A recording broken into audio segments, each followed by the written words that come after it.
അടുത്ത കാലത്തായി പല കോണുകളിൽ നിന്നും CPM-ന് വലിയ തിരിച്ചടിയാണ് കിട്ടുന്നത്. ഹൈക്കോടതിയിൽ CPM-ന് വൻ തിരിച്ചടി ഒരു വശത്ത്. മറുവശത്ത് ഗൃഹസന്ദർശനത്തിനിടെ CPM നേതാക്കൾക്ക് നേരെ സ്ഫോടക വസ്തു എറിഞ്ഞു.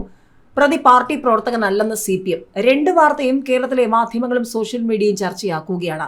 EP ജയരാജൻ വധശ്രമ കേസിൽ തന്നെ കുറ്റവിമുക്തനാക്കിക്കൊണ്ടുള്ള ഹൈക്കോടതി വിധിയിൽ സന്തോഷം പ്രകടിപ്പിച്ച KPCC അധ്യക്ഷൻ K. സുധാകരൻ കഴിഞ്ഞ കുറെ കാലമായി തന്നെ ക്രിമിനലായി ചിത്രീകരിക്കാൻ കെട്ടുകഥ ഉണ്ടാക്കി വേട്ടയാടിയ പാർട്ടിയാണ് CPM എന്ന് സുധാകരൻ കുറ്റപ്പെടുത്തി. ഉത്തരേന്ത്യയിലെ തെരഞ്ഞെടുപ്പ് പ്രചാരണത്തിനിടെ മാധ്യമപ്രവർത്തകരോട് സംസാരിക്കുകയായിരുന്നു K. സുധാകരൻ.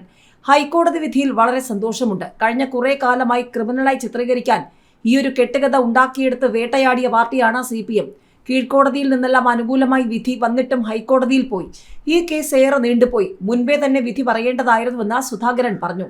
തന്റെ തലയ്ക്ക് മുകളിൽ വാള് കെട്ടിത്തൂക്കിയതുപോലെയായിരുന്നു ഈ കേസ്. ഇല്ലാത്ത കുറ്റത്തിന് പ്രതിയാക്കി, ക്രിമിനൽ ലീഡറാക്കി തന്നെ രാഷ്ട്രീയത്തിൽ നശിപ്പിക്കാനുള്ള ഇടതുപക്ഷത്തിന്റെ രാഷ്ട്രീയ നയങ്ങൾക്കേറ്റ തിരിച്ചടിയാണ് ഹൈക്കോടതി വിധിയെന്ന് സുധാകരൻ പറഞ്ഞു. തനിക്കൊരു മോചനം കിട്ടിയ വിധിയാണിതെന്നും സുധാകരൻ കൂട്ടിച്ചേർത്തു. കേസ് തുടർന്നും അന്വേഷിച്ച് യഥാർത്ഥ പ്രതികളെ കണ്ടുപിടിക്കേണ്ടത് തന്റെ ഉത്തരവാദിത്വമല്ല, സർക്കാരിന്റേതാണെന്നും സുധാകരൻ പറഞ്ഞു. അപ്പീലുമായി സർക്കാർ സുപ്രീം കോടതിയിൽ പോകട്ടെ, പറ്റാവുന്ന രീതിയിലൊക്കെ താനും അവിടെ മത്സരിക്കാമെന്നും സുധാകരൻ പറഞ്ഞു. EP ജയരാജനോട് എന്തെങ്കിലും പറയാനുണ്ടോ എന്ന മാധ്യമപ്രവർത്തകരുടെ ചോദ്യത്തിന് മറുപടിയായി പാവം EP എന്നായിരുന്നു സുധാകരന്റെ മറുപടി. ഇതിനിടെയാണ് കാസർഗോഡ് അമ്പലത്തറയിൽ CPM നേതാക്കൾക്ക് നേരെ സ്ഫോടക വസ്തു എറിഞ്ഞുവെന്നുള്ള വാർത്തകളും ചർച്ചയാകുന്നത്. ഗൃഹസന്ദർശനത്തിനെത്തിയ പ്രാദേശിക CPM നേതാക്കൾക്ക് നേരെയാണ് ലാലൂർ സ്വദേശിയായ രതീഷ് ആക്രമണം നടത്തിയത്. തിങ്കളാഴ്ച രാത്രി കണ്ണോത്ത് തട്ടിലെ ഷമീർ എന്നയാളുടെ വീട്ടിൽ വെച്ചായിരുന്നു സംഭവം. സ്ഫോടക വസ്തു എറിഞ്ഞതിനെ തുടർന്ന് സ്ഥലത്തുണ്ടായിരുന്ന സ്ത്രീക്കും പരിക്കേറ്റിരുന്നു. ഷമീറിന്റെ സമീപവാസിയായ ആമിനിക്കാണ് പരിക്കേറ്റത്.